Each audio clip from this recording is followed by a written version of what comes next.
Life Management Science Labs would like to acknowledge that we live and produce this podcast on the traditional lands of the Wurundjeri people. We'd also like to acknowledge the traditional owners of the lands of our listeners and our international colleagues. We'd like to thank and pay our respects to their elders past, present and emerging.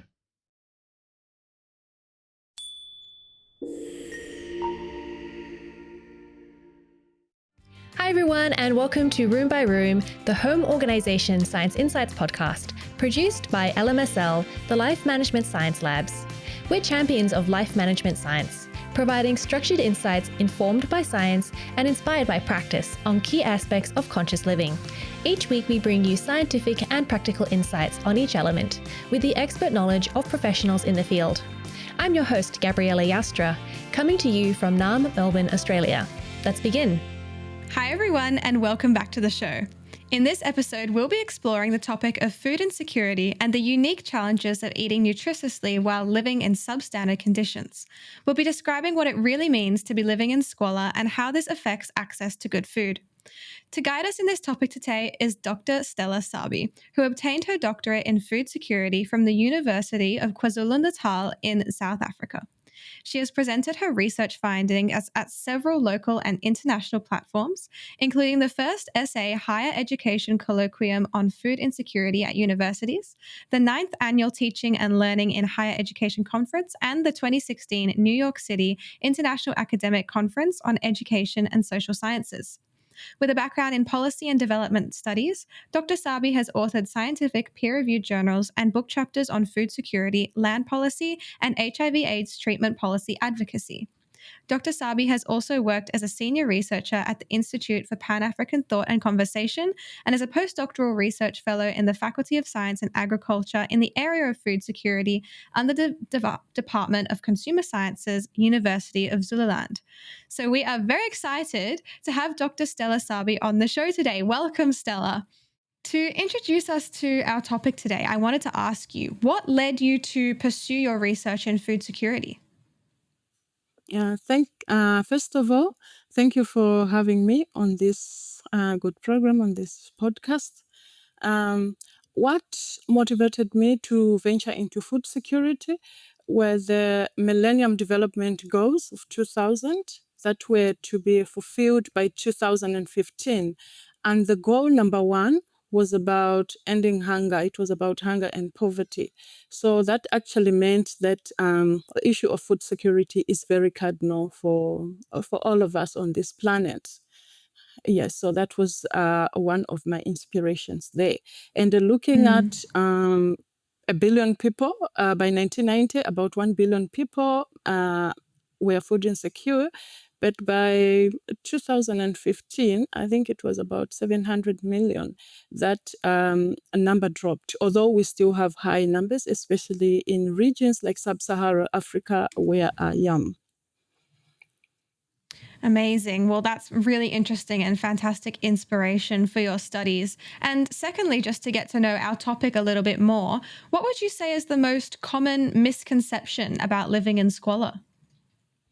The most misconception is that people who live in squalor, they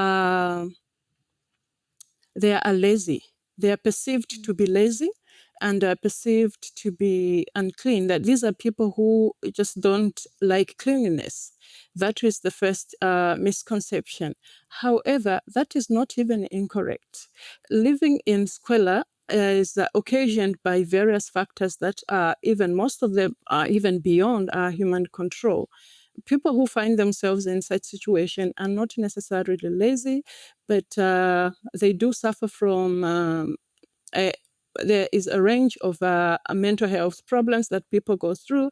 For example, severe depression can lead to that, and overwhelming anxiety and cognitive impairment and physical disability can influence one to live in squalor.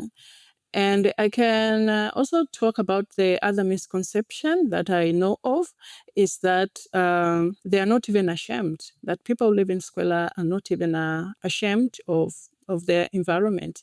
That is also not true. Those people are actually deeply ashamed about their condition, the conditions they live in. And evidence to that is that most of them are not even visited. They don't even want to be visited.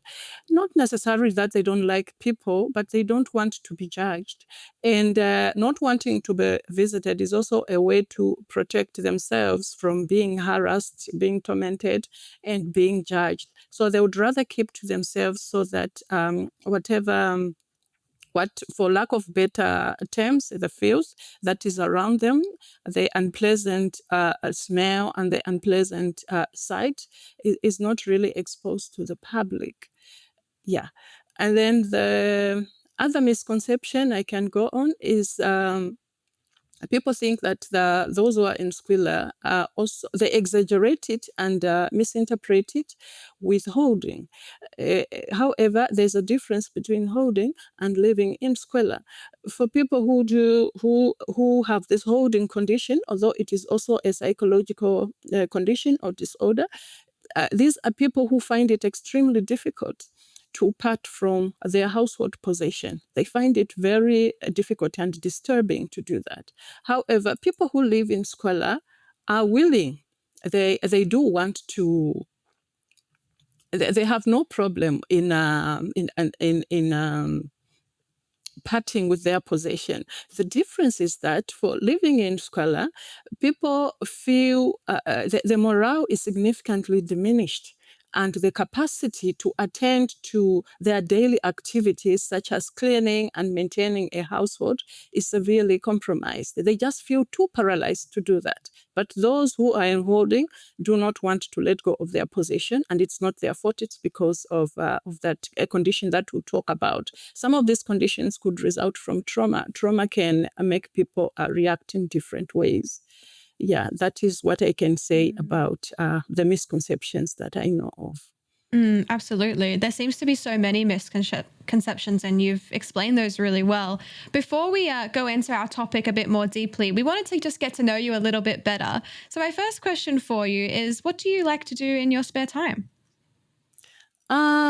I do not have much of the spare time because presently I'm a researcher working in the university with deadlines. But when I have spare time, I do have weekends and after work. I like watching movies, enjoy movies. And at times, if it's weekend, I do relax. I do visit friends and family relations like that. That is how I spend my spare time. Yes. Absolutely. Well, speaking of movies, is there a movie that you've watched and enjoyed recently? There's a movie that I like. I don't think it will ever Yeah. get old. One of my favorite movies. It's The Sound of Music. That's such a good one. The Yeah. Sound of Music, Flora and Maria, the governors, and the relationship she had with the captain's children.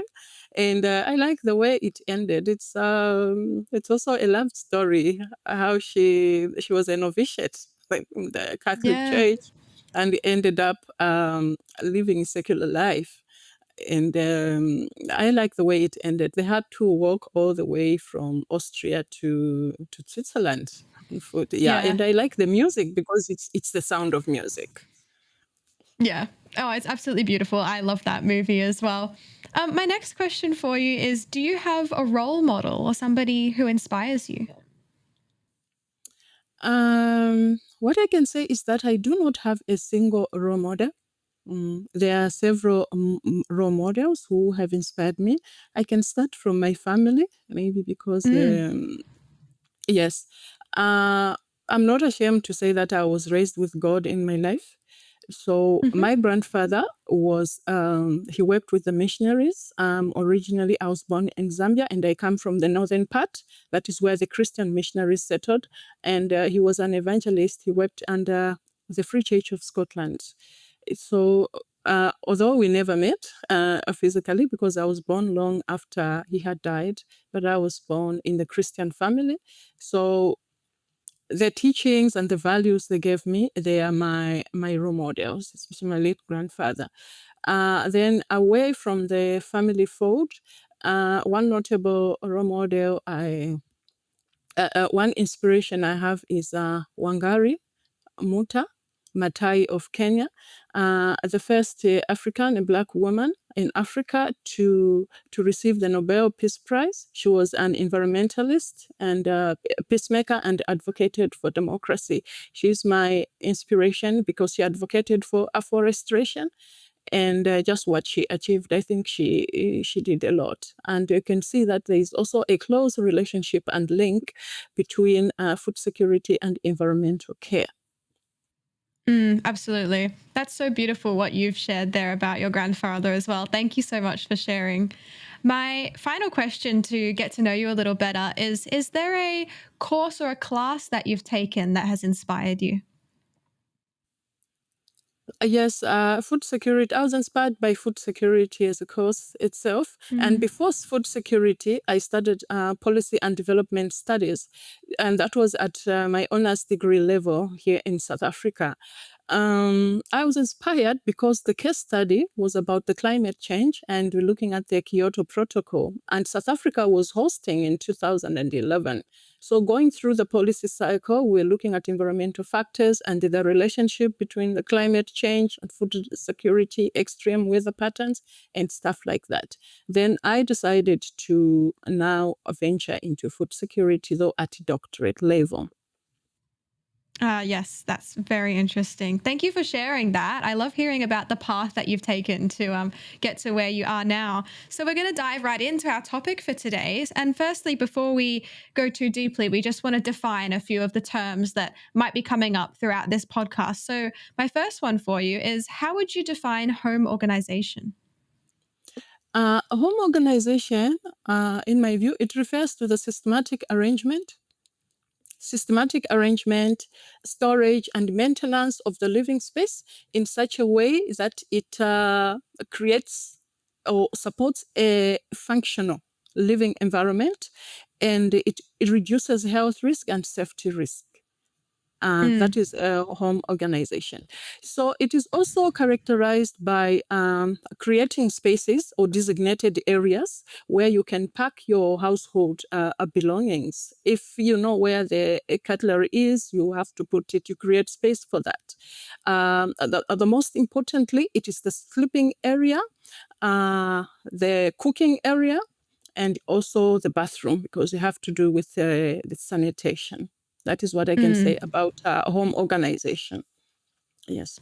Interesting. Thank you very much. And secondly, how would you define squalor? A squalor, on the other end, it describes a very, I can say, living condition which is characterized by extreme lack of or poor sanitation, which is uncleanliness, and also disorganization in a living environment, and the deterioration of the household infrastructure, and the infrastructure and even the structure itself. And Squalor is also, it now disturbs the functioning, and it reduces the functioning of the living environment, because you may have litter all over the place, and you are likely, these are areas that are also prone to pests and mold and moisture in them. And another characteristic entails the environment is prone to bad smell. It also becomes a bad site. So that is a squalor definition. That is how I look at it. So now that we have these two definitions in mind, how would you describe the relationship between home organization and squalor? These two situations actually exist they are on the opposite end of the spectrum, because home organization represents a progressive home environment. It has to do with organization. It has to do with hygiene and good sanitation, and it promotes a health environment. While squalor, on the other end, it represents the disorganized environment, and consistent disorganization of that environment will gradually result into, the consistent disorganization of that environment will result in living in squalor. Then the similarity is that both scenarios are progressive. You can actually move from organized environment to living in squalor as those factors that I earlier explained when they exist. I'll put it in this way. I can elaborate more if you like. Progressive in such a way that if you're living in a good organized home and then something happens, there is a physical disability or a mental breakdown, such factors that are beyond your control can eventually lead to disorganization of your house, and then you end up finding yourself living in squalor. And then on the other hand, people can live, they do live in squalor, but with continuous maintenance and tidying up of the environment and being consistent, they'll progress. That condition can progress to living in a well-organized home, which is safe and which is healthy. And that is how they relate. That's really interesting. Thank you. So let's then talk about food security and what role that might play in all of this. So, in what ways does living in squalor affect a household's ability to maintain food security? Living in squalor does threaten. I can use the word threaten. It can threaten your food security status in the following way. One, it is the inability to store the food safely. Remember that when you're in a squalor, the situation is that you have a lot of things all over the counters. You have open food items, and they are prone to mold, which threatens the safety of the food. And if the food safety is threatened, that means you are food insecure. Or maybe I can explain what food security is so that when I talk about the food insecurity, then it will fit in very well. Yeah, food security itself is having the physical and the economic access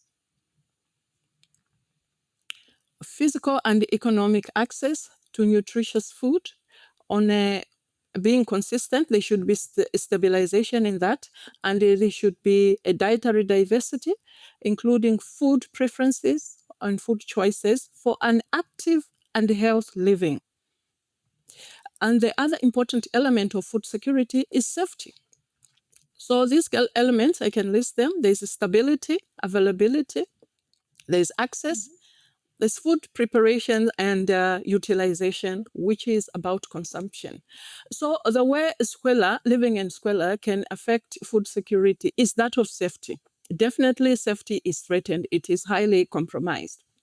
When safety is compromised, it is due to the pest infestations.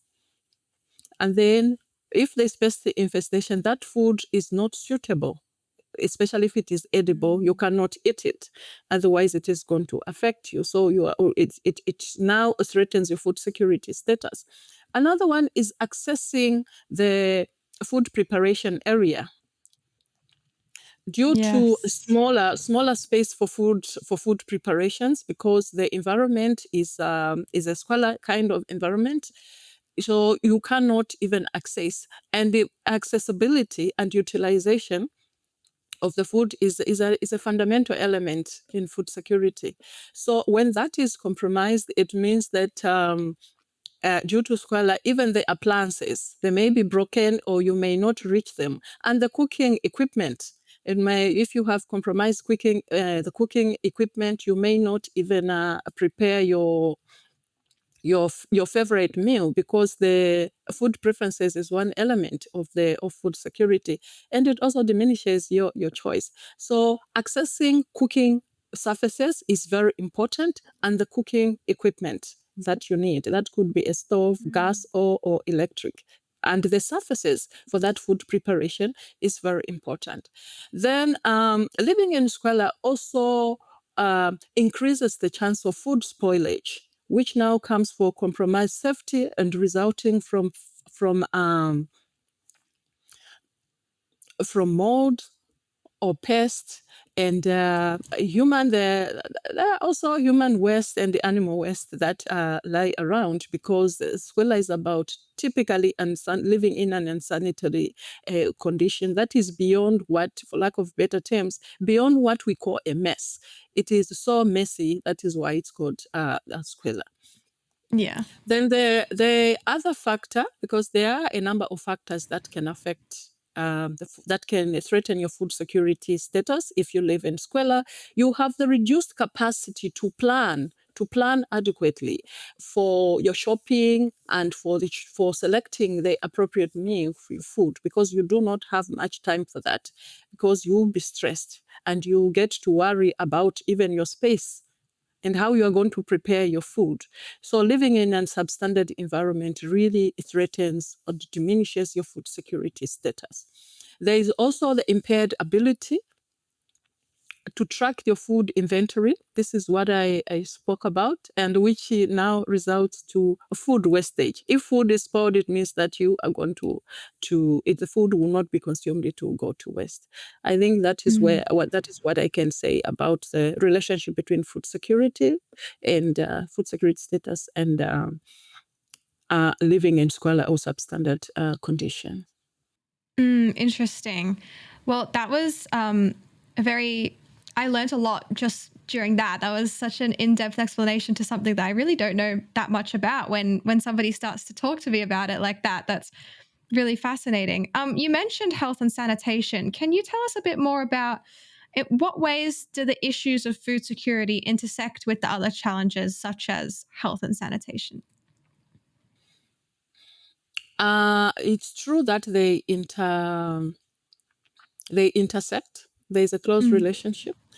Those challenges could be in form of the health impacts of eating contaminated food.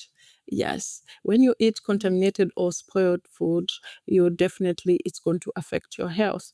And the most common one, it is your stomach will be disturbed. You can have a running stomach for that.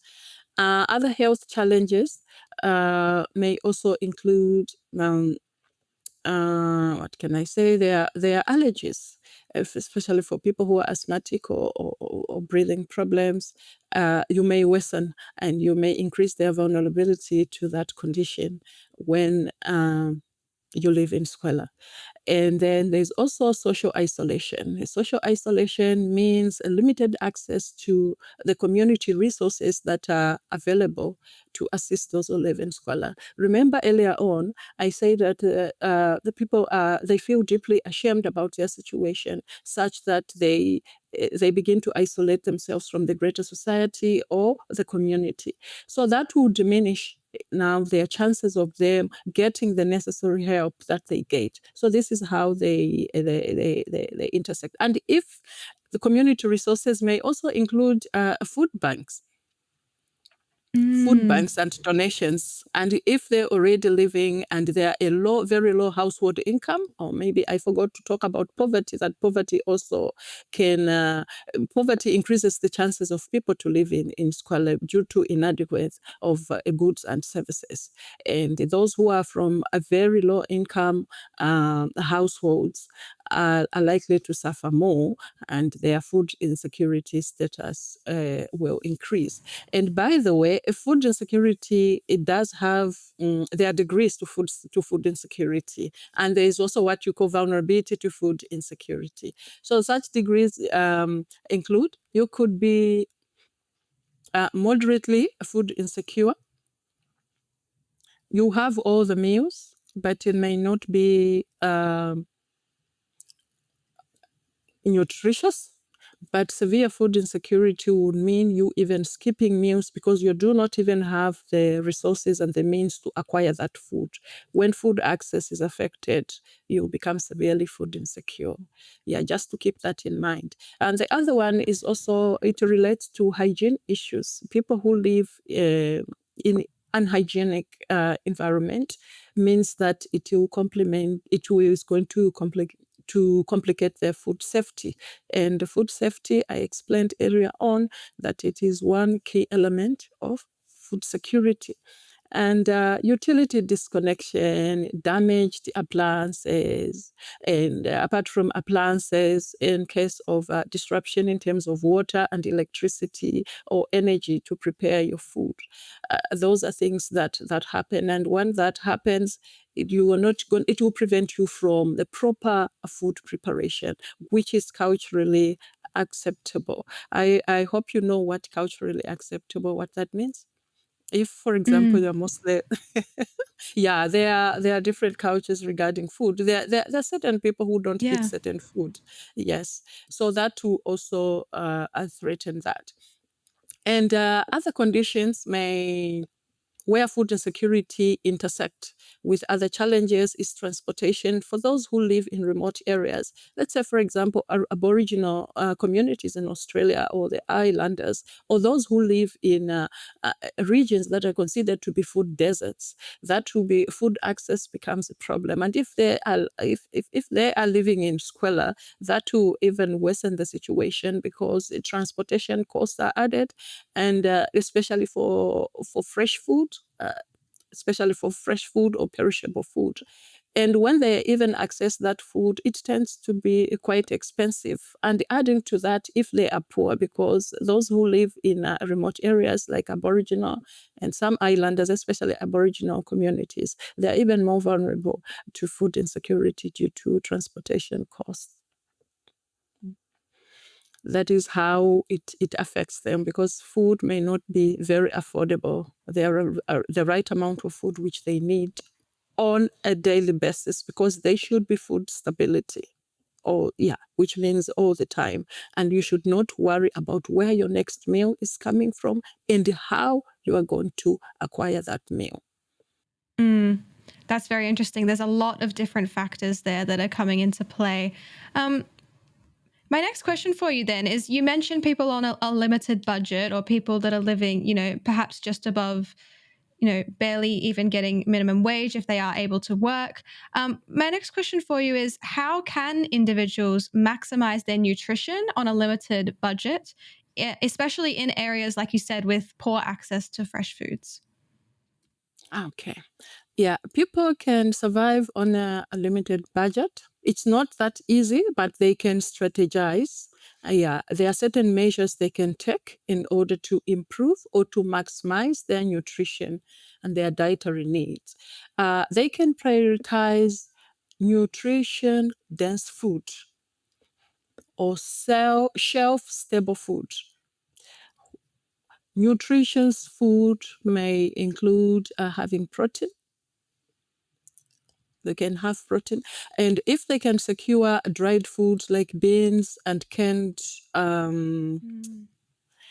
protein, that is going to help, because if they keep that food, then what they'll remain with is now fresh vegetables and fruit, and that is very good for their micronutrients. But then how can they acquire that on the limited budgets? There's another measure they can use, another strategy they can use, is to, depending on with the size of the environment they live in, as in the physical environment outside, it is always advisable to start a small garden. You can start by growing small herbs to maximize the environment that you have outside. Gardening is always good. You can plant carrots, you can plant a sprout, and you can plant some onions, and even some fruit trees that you can supplement your diet, so that you have adequate minerals and vitamins, because most fresh food has that.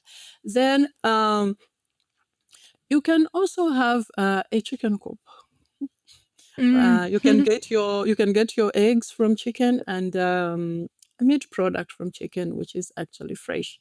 It is done. A long time ago, it was very common to rear chicken, but now it is becoming, I don't know. It is, people want to buy food from supermarket. It tends to be very expensive. So you can supplement. You can have your budget by growing your own food and rearing chicken at home. If you can collect some eggs. There's another measure that you can use, learning one pot meal technique, whereby you can cook at once a variety meal, and provided that you have pest-proof containers.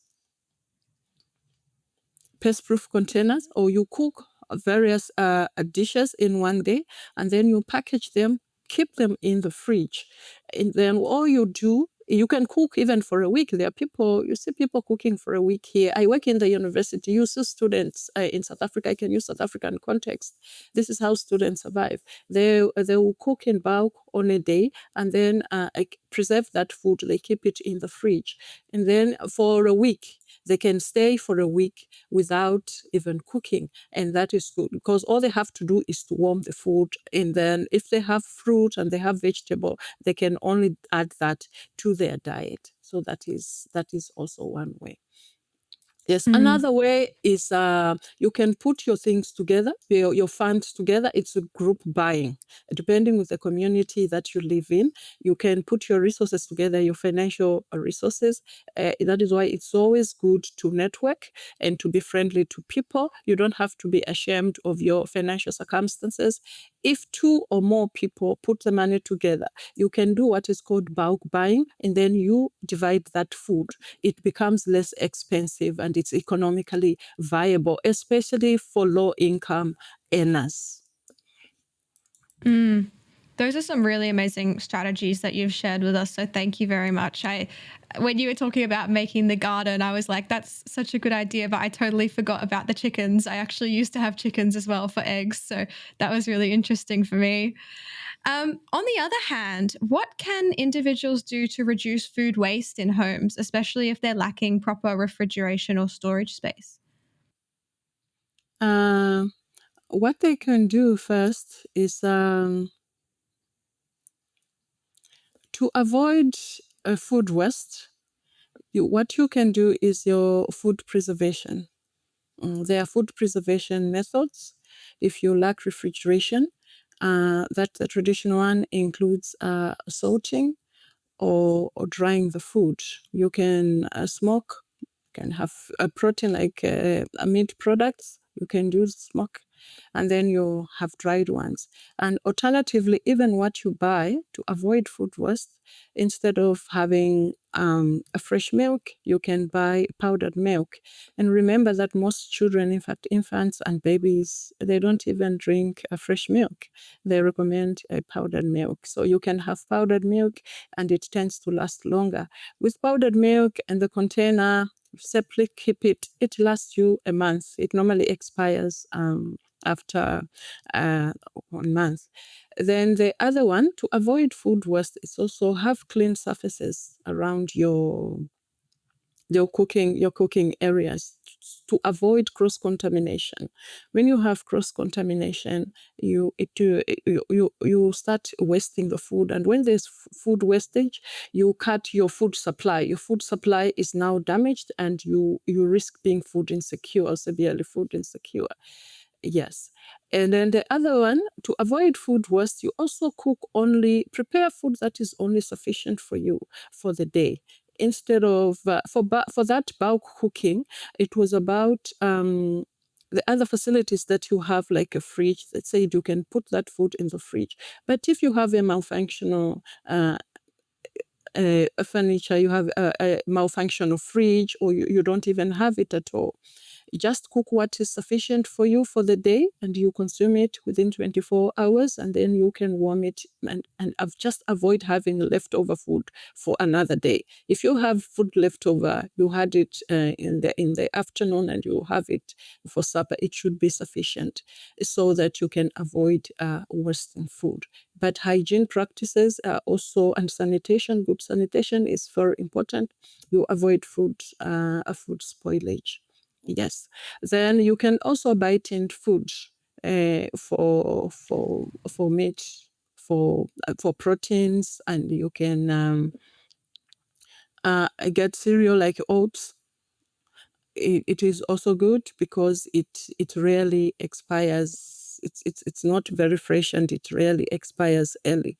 So that way you are going to avoid a food wastage. That's what I can say for now.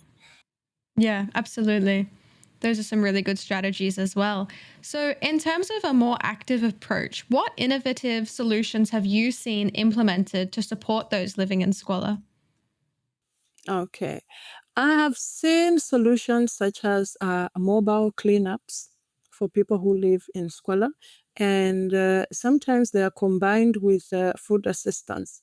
Mobile cleanups, you have certain groups or organizations that just volunteer to clean up some environments. And you see some of them on TV. They even a program that they're pimping the house or arrangements, or there's a super nanny to help to help maintain that living environment. But mobile assistance, it does help. That is what is common. And for those living in Squalor, including the health services that are provided, mobile health service, where you can do the health check. Because people who live in such environment are really vulnerable to that, and they tend to eat energy-dense food. So you find that some of them are even obese, and they have weight issues. They would have gained so much weight. In such programs, such interventions are good. And there are others that also that advocate. Other interventions are those that advocate for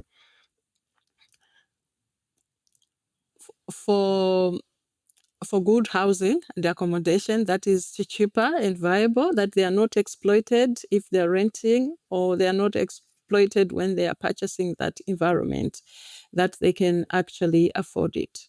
Yeah, that is what I can say for now. And lastly, what can those living in better conditions do to support people experiencing food and home insecurity? Those who live in better conditions, if you are in a better condition, there are several ways that you can use to assist those who live in Squalor. And perhaps I can even add on to my previous comment before I come to this one. I've just remembered something. Yeah, there are also food banks, community food banks, if they exist. For community food banks and some soup kitchens, as they are called in United States of America, that is very good intervention to support people who live in Squalor, as most of them can barely survive in terms of food. So to make them visible and to communicate with people who live in such conditions, and using a non-judgmental approach, because these people are they are quite sensitive. Considering a depressed, if you meet someone who is depressed, you'll not just go in and say, we want to do this, but you need to network with them, soften them, and explain your intentions. And communicate with them. You say there is a food that is available and you can pick. And such interventions, they should also, if there's variety of food, they can avoid putting food in one, like a food hamper where you are restricted. If there's variety, please, they can allow such. I've seen interventions where they allow people to make choices about their variety regarding, let's say, the flavors of the color of the food in that particular container. The fact that you are receiving a food assistance does not mean that you should be restricted, because there are people who are allergic. Living in poverty, living in substandard condition does not mean that you just accept anything that just comes. So those giving should be considerate and allow people to take what is actually good for them, to make variety of food. And now from that intervention, I come to the question that you're talking about. As individuals who are well off, how can they assist? They can, to start with, they can offer their own skills, their good skills in their community. If they are a legal person, you can offer your legal expertise to them. Suppose they are in trouble. Maybe they have unsettled bills, because some of them tend to have so many bills, and if they cannot even sustain paying for utility bills, is what I'm referring to, or even medical bills, please, you can do that. The second, there is also food donation that you can give. If you have more, you can purchase and you donate to those who are in need. And apart from just a once-off assistance, you can network, create friendship with them. There are times that you can have, let's say, on public holidays. On public holidays, that's when people tend to socialize a lot. You can invite them over to your dwelling, to your place, and then invite their family and eat with them. If you notice that because you know that they live in Squalor, and I'm speaking this to those who may not know, because people who did not know what puts people in those conditions, they think that they're just careless and I'll not invite them over, they are dirty. No, if they eat and they just display the dish there, please collect it and clean it so that they can even see the process on how you are doing things in your own environment. Then next time you can ask, can I visit your home? You can go there with your children and take part, and they just volunteer to say, today we're going to pack up things. Or this is how I do it. Or my grandmother taught me, this is how she used to cook. You can even guide them on food preparation so that they have that good diversified diet in their home. You can also communicate with them if you know there's food supply, such as food banks. You can pass on that message to them. You show them that you can actually receive assistance. There are some programs that go on that some people don't even know. Help really exists. I don't think we live in a world where there is no solution. Normally the solution is there, but what lacks is knowledge, the information. People are cut off from that, the source of the help which they are supposed to receive. And if you are better off, it's also good to create. We live in the world of technology and social media platforms. You can create a WhatsApp group about community help. You team up, you say, today we are going to visit this house. We are donating these things, or we're even donating the toys, and you're going to show them about the home management. Yes, that is what I can say for now. No, that's very interesting. I love that idea of creating a WhatsApp group. If there's people in your community that want to do something and want to help, you can band together. That's a really beautiful idea as well. So, going off of that, I suppose, our practices and habits segment is up next. And so I wanted to ask what habit you would recommend practicing for people to improve squalid living conditions. Okay. Like I said earlier on, that it is progressive. You can progress from living in Squalor to living in a well-organized, safe, and healthy environment. That is very much viable. But I will not talk about challenges that people may encounter. Let me start with how the possibility of that. You can actually do that by timing yourself. You can practice, you say maybe every day I can spend 10 minutes just picking up stuff that are lying on the ground and on surfaces, on counters. That is a good start. You have to start from somewhere. The problem with the people who live in Squalor is they lack the motivation. They just don't know where to start from and how to do that. They are willing, but they don't know where to start from and how, because the dirt will have piled up. So what you do, you can't do everything at once. You'll be demoralized. If you say dusting, you dust, you clean your windows, you go to the bathrooms, you will get exhausted. This is the challenge that I was talking about. You get exhausted and you feel demoralized and say, I'll never do it. Oh, my back is paining. So you don't start from that. Start with simple tasks. There's clutter. You start by decluttering your environment. Just pick up things that are on the ground, things that are on the surfaces, picking them up. If it is the rubbish, it could be debris, it could be waste, and then you throw it in the bin. Then, apart from that, you start creating designated spaces for your household items. That is how you start preparation for a useful, a very functional living environment. Designated places. If you have children, their toys, you can label. You write a sticker. It's even cheaper. You can even use a carton box. You don't really need expensive equipment. You can just have a carton box and write, if your baby is Judy's toys. You know Judy's toys, they are found in that corner and in one box. You will be creating room. Eventually, it will be a functional home. You also create a one for food. You know that food that is easily perishable should be easily accessible. There's something called first in, first out.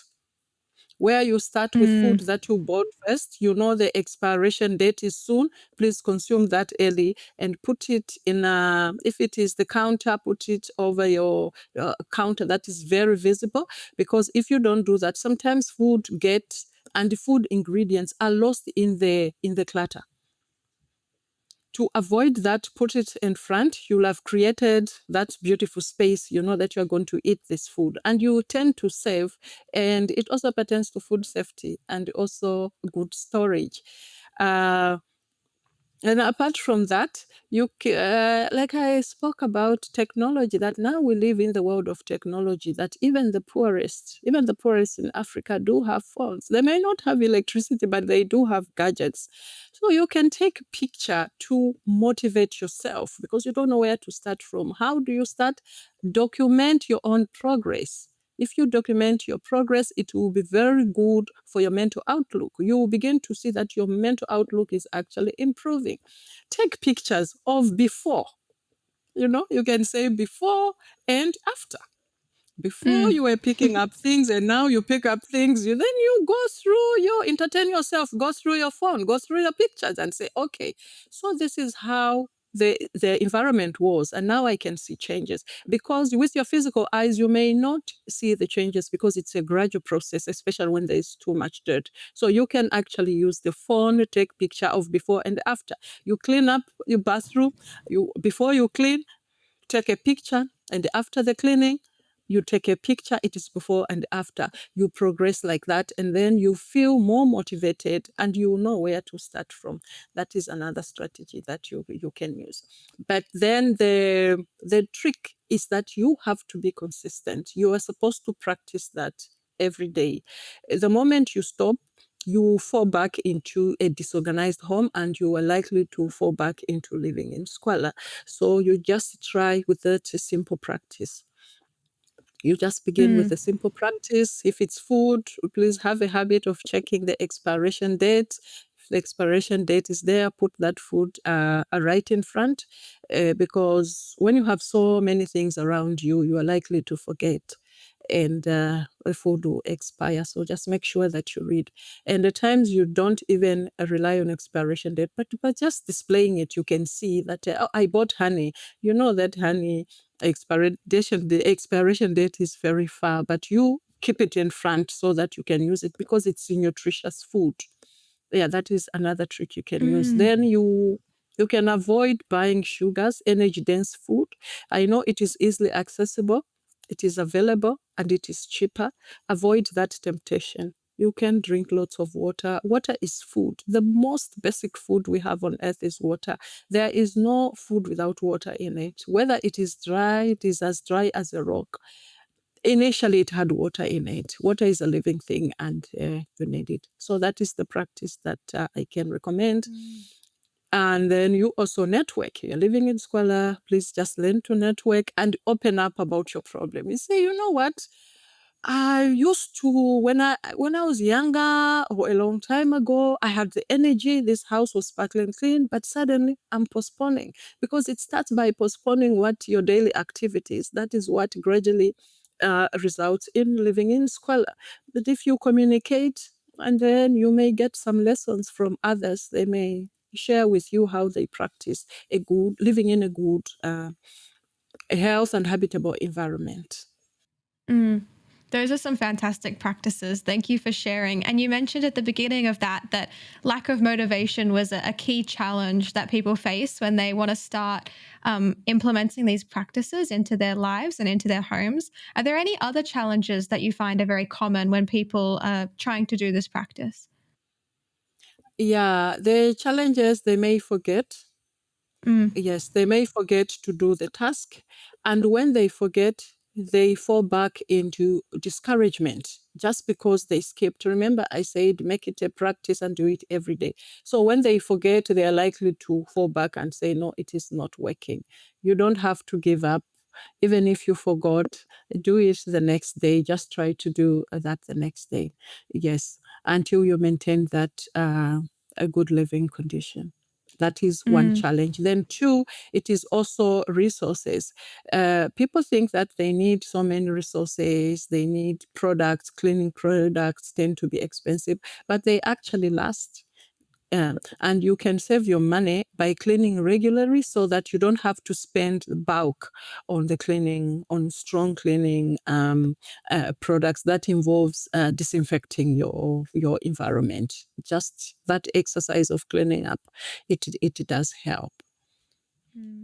That's very interesting. Thank you very much. We're actually going to move on now to our open mic segment. So if you have something that you're passionate about that you would like to share with our audience, it doesn't have to be related to what we've talked about so far. The floor is yours to share. As I listen to music, that is just something Yeah. that I'm passionate about. Music is like therapy. It relaxes. Yeah. And maybe I can add on to those living in Squalor that as you are Yeah. doing your chores, you can actually use your skills. If you live in Squalor, you can trade your skills with others. They can come to your house and help you with packing up. You see, there are people who live in those conditions and you think they know nothing. These are highly skilled people. They are very much talented, except that they lack the motivation. But then you can trade using non-money. It is a non-money exchange of the activities that you can perhaps maintain their garden if you know gardening or you know how to feed pets, and then they can come over to your house and assist you with where to start from. Now, as you are working, maintaining your home, you can listen to music playing in the background as you are doing your chores. I find music to be, sorry, I That's find okay. music to be relaxing, and you will not be bored. You can also listen to podcasts as this one, programs Yeah. that are progressive, that are addressing real life situations, because people have now gone silo. They're like their special partner is a phone. You can use your phone, you tune in, you listen to some radio interviews, health programs as you are dealing with your cleaning. That way there is education. It is a very good way of informing the situation. You may not even know where a situation is coming from, but you learn by tuning into radio or television. Yeah. So one of my habits, I like listening to music. And when I'm cleaning up the house, sometimes I even sing and I'm cleaning my dishes. It's a very good habit. It relaxes me. I don't feel that burden. Absolutely. No, I totally agree with all of that. When you started mentioning music, I was like, if I was a guest on this podcast, that's what I would talk about because I play piano. I was singing in the office just before. So, yeah, I totally agree with you. Singing while cleaning, that's something I do as well. So, we're actually coming to the conclusion of our episode now. If our audience wants to find out more about you and more about your work, where should they go? They can go to the website if they Google my names. In terms of my research output, they are likely to find it on Google Scholar, on Science Lab, and the other educational platforms. You can find me there. And on LinkedIn, if they Google my names, they'll find me on LinkedIn. I'm there. On Facebook, I'm not active. I decided to regulate myself from other social media platform. When I started my PhD, I switched off my Facebook because I wanted to focus on that. So you are not likely to find me there. I'm not active on X, formerly Twitter. I'm also not active, but you just Google my names, you find there. You go to Google Scholar, that is where you find my output. You also find me on platforms as these. You can give them my contacts. Where they can reach me. I'm readily available to interact and to explain more about things. I'm also available to learn and to hear from other people's real life experiences. Amazing. Well, we'll make sure that we get all of that information to our audience in our show notes as well. Thank you so much for being on the show today. I've certainly learned a lot from you, and I hope that our audience has learned a lot from you as well. I haven't been thinking about this topic since I was in high school, which is, at least 5 years ago now, and I'm really interested in learning more about it. So thank you so much for sharing with us. Thank you also to our audience for tuning in with us today. I hope you've been able to learn a lot from Dr. Stella as well, and we will catch you in the next episode. You've been listening to Room by Room, produced by the Home Organisation Science Labs, a division of LMSL, the Life Management Science Labs. More episodes like this from across 10 life management perspectives can be found by searching LMSL on Apple Podcasts, Google Podcasts, YouTube, Spotify, and other podcasting apps available on your smart devices. If you enjoyed this episode, please consider rating our show, sharing it, and subscribing to our channel, as it helps other people find it so we can grow and bring you more quality resources. More of our work can be found on our website at ho.lmsl.net, where you can join our movement. I'm Gabriella Yastra. Thanks for tuning in.